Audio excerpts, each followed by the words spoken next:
Hemos venido aquí para sacar a la luz unos hallazgos extraordinarios, para dejarnos sorprender por descubrimientos que nos den respuestas. Acompáñanos en La Biblia Sorprende.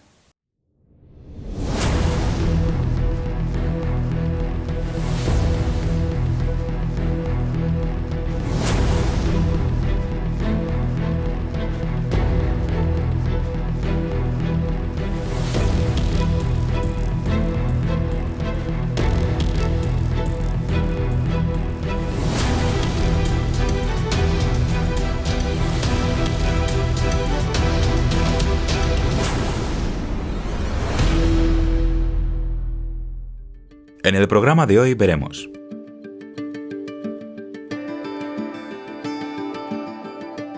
los Hicsos, faraones extranjeros, el azote de Egipto, los vasos de execración, antiguas maldiciones para los enemigos más temidos. ¿Por qué el ser humano necesita una ley para convivir? Y nuestro apartado especial Rompe mitos. ¿Fue el sexo la fruta prohibida del Edén? Hoy nos vamos a las lejanas tierras de Egipto para determinar si una historia en concreto fue legendaria o fue real. En los siglos XVIII y XIX se levantaron muchos críticos acusando a la Biblia como libro de mitos. Se decía que aquellas historias que estaban contadas allí no fueron reales, sino que fueron cuentos para niños. La ciencia estaba todavía en pañales y bajo metros de tierra estaban por salir descubrimientos, escrituras, estatuas que revelarían la verdad de aquellos hechos. Hablamos en concreto de la historia de José, de la cual la Biblia dice que siendo esclavo en tierra de Egipto era de raza hebrea, creyente en el Dios del Antiguo Testamento, Jehová. Cuenta la historia de que en un solo día el faraón de Egipto le mandó llamar y tras interpretar sus sueños, José fue nombrado el primer ministro de Egipto. Así, de la noche a la mañana, nombrado el máximo gobernante de un país, de un imperio tan poderoso. ¿Por qué el faraón le nombraría primer ministro? Si era de una cultura enemiga. Efectivamente, los hebreos, los semitas, eran los enemigos de los faraones. En las escrituras de Egipto se habla de esas guerras. Las cartas de Tel Amarna que tenemos con nosotros mencionan la petición de ayuda al faraón. Más o menos dicen, por favor, vienen los semitas, vienen continuamente, nos atacan y nos roban las cosechas, que el rey por favor nos ayude, que envíe su ejército. Y sabemos que esos semitas eran como los bárbaros del norte para el Imperio Romano, que asediaban las fronteras y que llegaban a meterse dentro y a controlar algunas ciudades. ¿Y cómo un faraón nombraría primer ministro a uno de sus enemigos, a la raza maldita? Imposible. Y entonces determinaron que ese relato de José en el Antiguo Testamento tenía que ser falso, un mito imposible de cumplirse. ¿Sabes lo que son los vasos de execración? Los egipcios escribían en unos vasos maldiciones contra sus enemigos. Por ejemplo, malditos sean los semitas, malditos sean los hicsos, malditos sean los extranjeros. Y entonces, después de beber en ellas, los arrojaban contra el suelo y los rompían. De esa forma, ellos creían que estaban produciendo una maldición para que tuvieran problemas sus enemigos, los semitas. Pero una vez más las piedras protestaron y nos mostraron la realidad de lo que sucedió en aquella época. Al conocer la lista de faraones y formar las dinastías, nos llevamos la gran sorpresa. Las dinastías 15 a 17 son de los Hicsos, los reyes Hicsos. ¿Qué significa esto? Hicsos significa extranjeros. Es decir, aquellos bárbaros del norte, semitas, se habían metido en el país y habían conquistado ciudad tras otra. La mitad del imperio estaba controlado por ellos, todo lo que se llama el Bajo Egipto. En Egipto, la parte norte se llama Bajo Egipto y la parte sur Alto Egipto. Esto se debe a que no es por norte y sur, sino por la altura de las aguas del Nilo. Primero están las fuentes del Nilo En Nubia, después entran en Egipto, es el Alto Egipto todo el sur del país, las aguas siguen su curso bajando hacia el Mediterráneo y la parte norte del país es el Bajo Egipto. Los Hicsos se sentaban ahora en el trono del Bajo Egipto. El que se sienta en el trono del faraón es un Hicso de la raza de José, de su misma cultura y su misma lengua. Por eso es muy fácil pensar que ponga de primer ministro a José, a alguien de su raza, de su lengua y de su cultura. Las piedras habían hablado para revelarnos la verdad de lo que sucedió. La Biblia tenía razón. Y es que la Biblia nos sorprende, porque una vez tras otra la ciencia confirma su veracidad, la certeza de sus predicciones y de sus relatos históricos. Pero la historia no termina aquí, continúa. Los reyes de Tebas, los verdaderos egipcios, siempre intentaron recuperar todo el país. Y 100 años después lo consiguieron. Amosis I, rey de Tebas, dinastía 18, consiguió echar a los Hicsos del norte del país. Los redujeron en la ciudadela, la ciudad fortificada de Avaris, y por 3 veces fueron derrotados ahí, pero a la 4ª vez los echaron también del delta del Nilo. De esta manera, los israelitas que quedaban en Egipto eran considerados una raza enemiga. Fueron esclavizados por la dinastía 18, reducidos a una esclavitud humillante. Y no solo eso, como seguían reproduciéndose, los varones tenían que ser arrojados al Nilo. Así es, como temían que se volviesen a levantar en armas aquellos bárbaros del norte, los faraones Tutmosis I, II y III, dinastía 18, estuvieron también condenando a la muerte a los hijos varones. Cada niño varón que nacía tenía que ser arrojado al río para ahogarse o morir comido por los cocodrilos. Y esto cuadra perfectamente con la historia bíblica. Moisés fue uno de esos niños varones de la raza maldita arrojado al río Nilo para morir.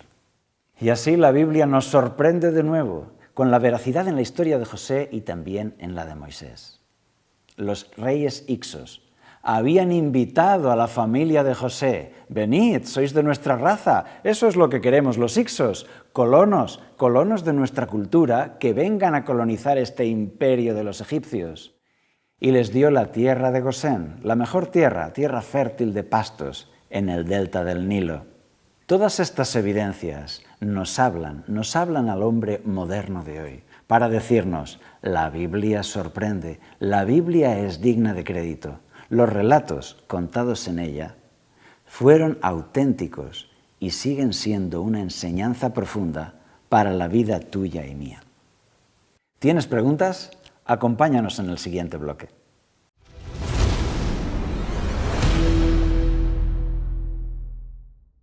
Nuestro símbolo de hoy son los 10 mandamientos, uno de los símbolos más conocidos de nuestra cultura. Son esas tablas de la ley que Dios entregó a Moisés en el monte Sinaí. Es el propósito de Dios para la conducta del hombre. Son llamados mitvot en su lengua original, y el plan de Dios es que sigamos esos pasos para la conducta ideal de un creyente.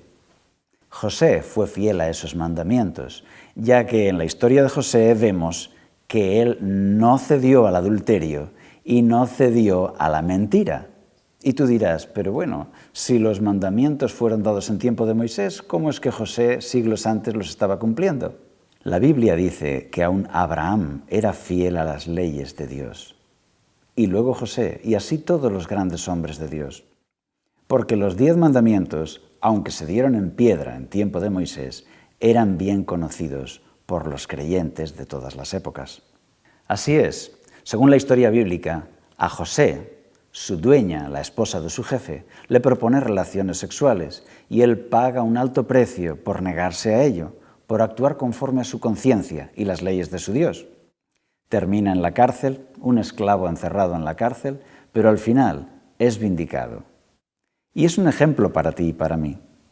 El mayor ejemplo de todos es Jesús, Jesús de Nazaret. Él fue el hombre que cumplió completamente los 10 mandamientos. Su carácter fue perfecto y su conducta impecable. ¿Cuál era la clave? No era una obsesión con los reglamentos y con las leyes, con sus mandamientos, no. Él estaba centrado en Dios y él rebosaba amor por Dios y por las personas. Y de forma natural cumplía con los 10 mandamientos, porque esto enseña la Biblia. Mateo 22, 37 al 40. Jesús le dijo: amarás al Señor tu Dios con todo tu corazón, con toda tu alma y con toda tu mente. Este es el primero y grande mandamiento. Y el segundo es semejante: amarás a tu prójimo como a ti mismo. De estos 2 mandamientos dependen toda la ley y los profetas. De estos 2 mandamientos depende toda la ley y los profetas, de amar a Dios con todo tu corazón y de amar a tu prójimo como a ti mismo. Los 4 primeros mandamientos de la ley de Dios obedecen a nuestra relación con nuestro Creador y regulan nuestra relación y nuestra lealtad con Dios. Los 6 últimos de los 10 mandamientos regulan la relación con los demás seres humanos, nuestra relación horizontal con los demás. Y la clave sigue siendo la misma: el amor. Porque si tú tienes amor a tu vecino, ¿tú le vas a robar? ¿Tú le vas a engañar? ¿Tú le vas a matar? Por supuesto que no. Por el amor, de forma natural, se cumple con todos los mandamientos. ¿Y cuáles son esos mandamientos? En la Biblia están claramente escritos en Éxodo 20, a partir del versículo 12. Honra a tu padre y a tu madre, para que tus días se alarguen en la tierra que Jehová tu Dios te da. No matarás, no cometerás adulterio, no hurtarás, no dirás contra tu prójimo falso testimonio. No codiciarás la casa de tu prójimo, no codiciarás la mujer de tu prójimo, ni su siervo, ni su criada, ni su buey, ni su asno, ni cosa alguna de tu prójimo. Estos son los 6 mandamientos destinados a nuestro prójimo. ¿Y qué diferente sería la sociedad si los llevásemos a la práctica? Si cada persona se los tomase en serio y ordenase su vida conforme a estos consejos de Dios. Y el origen de todo es el amor. La única forma posible de que tú puedas guardar los 10 mandamientos es que Dios cree en ti ese amor por Dios y ese amor por las personas. Esa fue la experiencia de Jesús y la de tantos y tantos creyentes a lo largo de la historia. El resultado del amor es la obediencia. Como dice Jesús en sus palabras de Juan 14:15, si me amáis, guardad mis mandamientos. A mí me gusta verlos como 10 promesas. No 10 restricciones, sino 10 promesas. Y así, si lo vemos como promesas, vemos que son como milagros. Dios nos promete: si estás conmigo, no robarás. Si estás conmigo, no matarás, no codiciarás, no adulterarás, no mentirás. Maravillosas promesas para una vida limpia, sin tener nada que ocultar. ¿Te animas con este tipo de vida? Es la vida que Jesús nos propone. José cumplía la ley de Dios siglos antes de que Moisés recibiera el decálogo en piedra. José es un símbolo de la integridad cristiana que tú y yo estamos invitados a seguir. Sigue con nosotros en el siguiente bloque.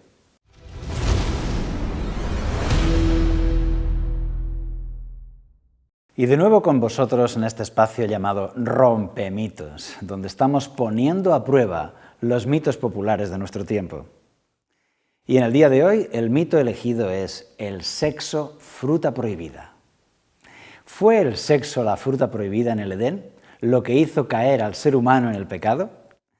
Esto parte de la idea de que el sexo fuese algo condenable, pero ¿está Dios en contra del sexo? ¿Fue el sexo la causa del problema? Eso, queridos amigos, es imposible, porque el mismo Dios, al crear al ser humano, según la Biblia les dijo: creced y multiplicaos, fructificad y llenad la tierra. Y por supuesto, para eso el sexo era necesario. El sexo no solo no estaba prohibido ni restringido, sino que era una orden de Dios. La fisiología humana creada por Dios demuestra que hay órganos que son especialmente diseñados para el sexo. Algunos de ellos no tienen ninguna otra función que la de producir placer sexual a la persona. Y después de haber creado al hombre y a la mujer de esa manera, hombre y mujer, pareja diferenciada por sexo, para unirse sexualmente, después de crearlos así, dijo que aquello era bueno en gran manera. Y si Dios lo creó de esa manera, si Dios lo diseñó de esa manera, ¿por qué tendría que ser el sexo una fruta prohibida? Tanto en el Antiguo Testamento como en las palabras de Jesús, nunca se condena el sexo, sino el adulterio. Es decir, que el sexo está limitado a la pareja humana, a una pareja que contrae matrimonio de por vida.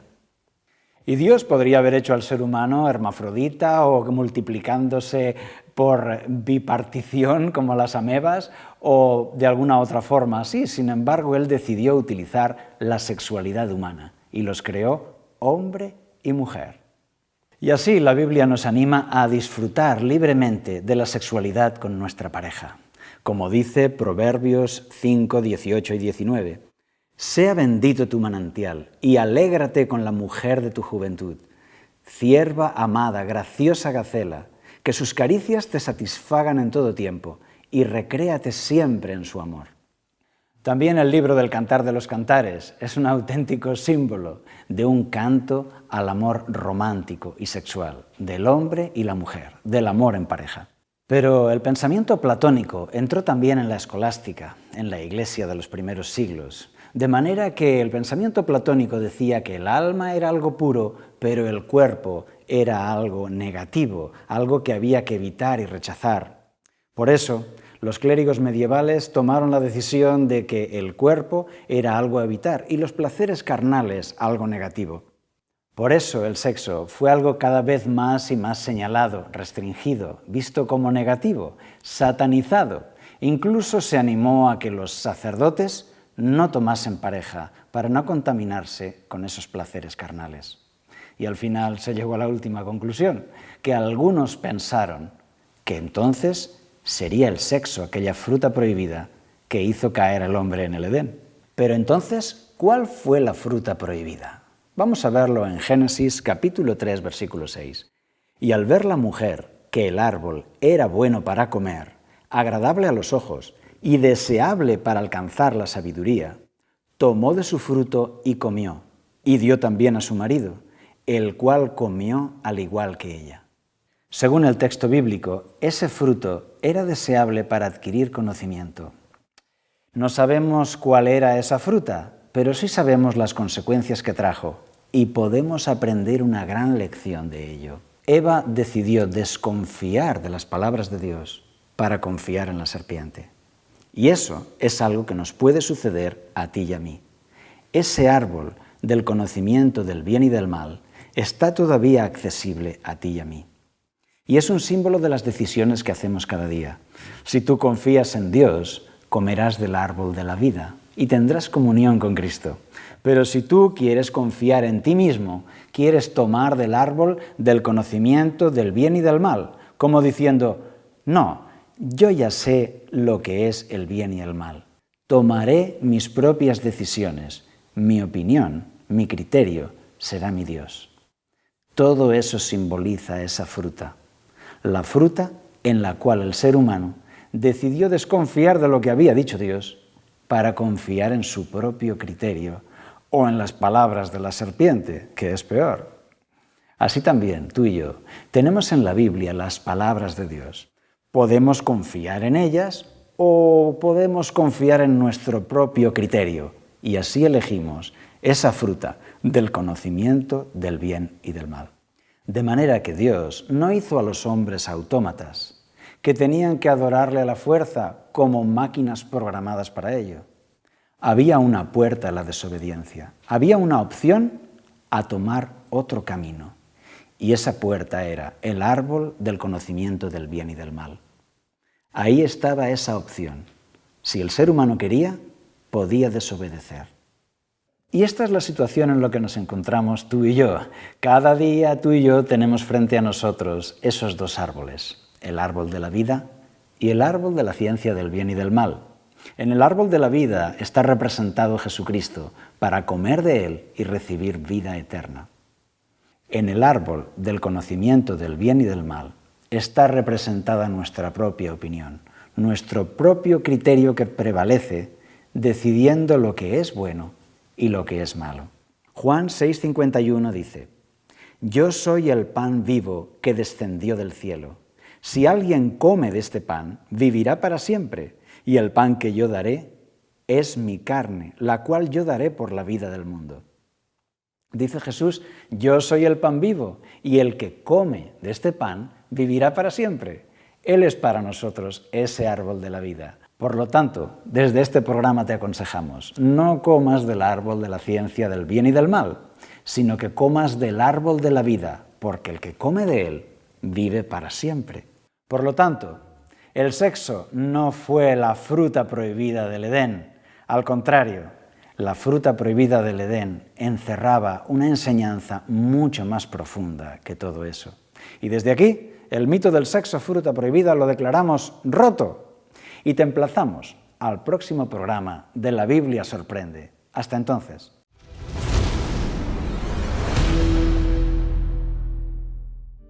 En este programa hemos visto: la arqueología nos muestra hoy a los faraones Hicsos, apoyando la exactitud histórica de la Biblia. Los relatos de José y Moisés en la Biblia cobran mayor sentido y fuerza al descubrir su escenario histórico. Los 10 mandamientos son también 10 promesas. Si estás con Dios, no mentirás, no robarás, no codiciarás. La fruta prohibida del Edén era un elemento de libertad. Si ellos querían desobedecer, ahí podían hacerlo.